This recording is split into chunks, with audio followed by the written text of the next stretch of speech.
evening, YouTube. You guys are now watching another segment of the Cali Effect. Since the dust has settled at YCS Chicago, we can look at the top 32 deck lists. Unfortunately, 17 of those 32 spots happen to be Nekroz, a deck that was extremely dominant last format. One would think even after the April 1st Forbidden list that Nekroz would have been slowed down to allow other decks to compete. But no, Nekroz has still taken a good 50+% of the format away from us. So one would have to think, how do we necessarily combat Nekroz? Because it is not the best deck by a far stretch. I feel that other decks can compete with it, definitely. Is it a great deck? Yes. Is it a tier 1 deck? Yes. Will it be the absolute top king boss? No. And this is exactly what I have to say about Nekroz. Before we go into the counter strategy, we actually want to look up the strategy of Nekroz. Now, if you guys did not know, Nekroz are a deck built on ritual summoning. That's right, the first competitive ritual deck to ever be formed in the history of ever. Well, you do have Demise OTK, but this is more of a pure, serious ritual-based deck.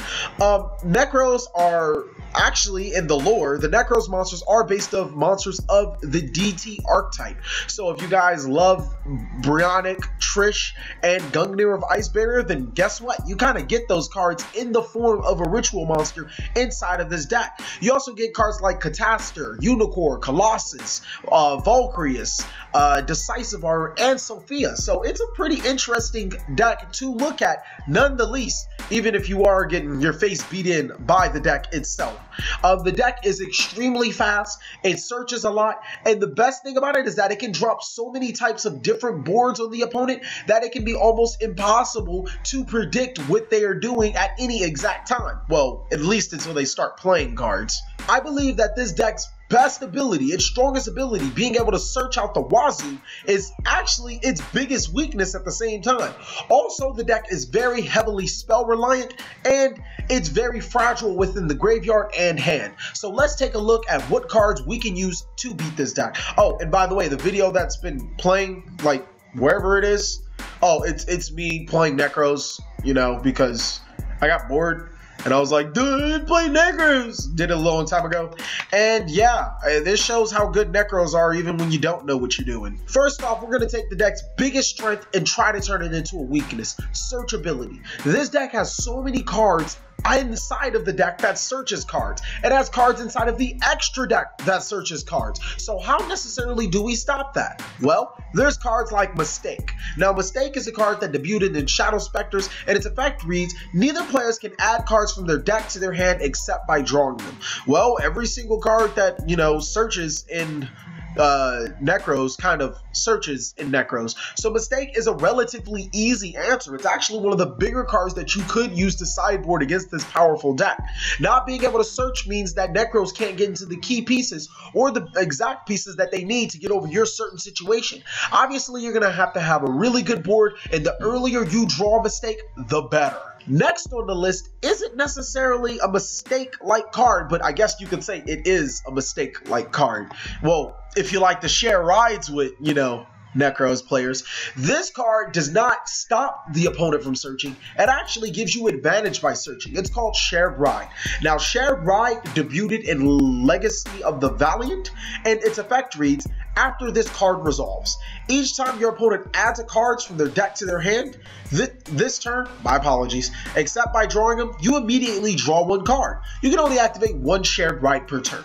So when the opponent starts to search off into these mad combos, Shared Ride allows you to build advantage. Now, there's a difference between Shared Ride and Mistake. Whereas Mistake, you would want as early as possible, Shared Ride you want to use when your opponent really needs to search into those key critical cards.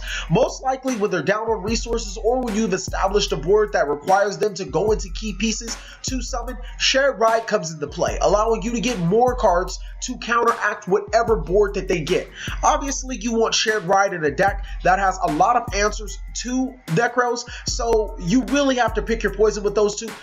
In my personal opinion, those are two of the best sideboardable cards. Not saying anything about these other cards because they're extremely good as well. Next on the list is a card that we should really see in the main board more and more. It's Mind Crush. Now, Mind Crush is an amazing card. The reason why it's so good is because it almost is like Shared Ride and Mistake at the same time, like if they had a baby or something. But this card not only is older than both of them, but kind of has no relevance to either of the cards I just said. Mind Crush is a trap card that effect reads, declare one card name. If the card is in your opponent's hand, they must discard all copies. Otherwise, you discard one random card. Now, seeing the fact that Nekroz search out the wazoo, like I said, you'll be able to see quite a few cards that they search out. Mind Crush allows you to discard those cards from your opponent's hand to the graveyard. Now, a lot of people would think that that isn't very productive, you know, seeing what they search and then discarding it. But Mind Crush actually really does its job very well. Being able to discard those critical pieces when you have a setup board where your opponent is trying to counteract you is really good. Not on top of that, if you're really familiar with Nekroz, you can start calling cards that, you know, they have that kind of need to play the deck. While the deck isn't very predictable, it is very predictable. Once you start seeing what they search, they'll start to go into certain combos that you're familiar with, and you can Mind Crush that card preemptively, effectively preventing them from playing Yu-Gi-Oh! Alright guys, we've addressed Nekroz's biggest weakness and strength at the same time, searchability. Now we can address another weakness at the same time, one of their strengths. Nekroz are a ritual deck. They require loads and loads of spell cards. So there's a pretty good way to counter, you know, your opponent activating spell cards. One of them being AntiSpell Fragrance. Now, AntiSpell Fragrance is just an amazing card against Nekroz. Why? Because its effect reads, both players must set all spell cards before activating them and cannot activate them until their next turn. This slows down Nekroz to the crawl, especially if you open this card and they have no responses to get over it. It effectively prevents them from summoning big monsters and allows you to keep up with pace of Nekroz decks. Seeing that they can't really search as fast and they can't really special summon as fast, your deck should be more monster reliant and trap reliant than spell reliance, as this card can hurt you as well. This card works also extremely well with Dark Samorg, effectively preventing the opponent from playing spell cards, period. Dark Samorg's effect means your opponent cannot set any cards, while Spell Fragrance says your opponent has to set the spell cards, so effectively they can't activate any spell cards. Same thing with Denko Sekka. Really good cards, very counteractive to Nekroz, and effectively shutting them out of activating their spell cards. Next is Spell Canceller, another card that just completely ruins Nekroz's day. Now, while Spell Canceller is a face-up on the field, its effect reads, as long as this card remains face up on the field, spell cards cannot be activated. The effect of spell cards are also negated. Guess what, Nekroz players? A deck primarily filled with spell cards can't play if it can't activate its spell cards. Spell Canceller is another great choice that effectively rids the Nekroz from playing Yu-Gi-Oh! If you open this card early game or can clear their board and summon this monster, you're going to give a Nekroz player a really hard time, especially since traps in their deck are little to none. Alright guys, we're 2 parts done. We've already addressed their searchability, and on top of that, we already addressed that they're a spell-heavy deck. Now we have to address another weakness. It's not as glaring as the other two, but it's obviously there. Nekroz need to actually banish cards to get their effects. For example, all of their spell cards need to be banished in order for them to, you know, kind of search out the other spell card. Their Dijin Releaser lock needs to be banished for its effect to actually be able to work. The deck is pretty easy to counter when it comes to that method, if that is your only problem within the deck. We're going to be addressing Imperial Iron Wall. Imperial Iron Wall is a kind of great card against them, only because it fits against so many other decks. Now, Imperial Iron Wall has a really simple effect, and it says cards cannot be banished. That means none of your Exo mirrors, none of your Kaleido mirrors, none of your mirrors, period, none of your Nekroz spell cards in the graveyard can activate because they require banishing themselves. Furthermore, you can't banish Sharut if it's in the graveyard. You can't just do a lot of things that Imperial Iron Wall effectively prevents you from doing. It is a good shutdown card for Nekroz just because they do need to banish. Another card, kind of like Imperial Iron Wall, would be Kaiku the Ghost Destroyer. In the monster form of Imperial Iron Wall, it prevents your opponent from banishing cards from their graveyard. So Trishula is still on board for them. But the next good thing is that Kaiku, when it inflicts damage to a Nekroz player, it banishes cards from their graveyard for you. So it effectively rids those cards that, you know, your opponent would activate if they got over Imperial Iron Wall. Both, you got to look at the double-edged sword on both of them. Kaiku being able to be banished by Trish, and Imperial Iron Wall not necessarily stopping the cards, but both of them are very solid options to play Yu-Gi-Oh! With against Nekroz. The last two cards that I'm going to talk to you about is actually very awkward, because normally when you side for a deck or you talk about a deck, you either prevent them from banishing or you banish all their cards. In this case, Nekroz either or works against them. Now here is an amazing main board card that I feel that if you are running Shadow's Burning Abyss or any deck that can make it, you make this against Nekroz.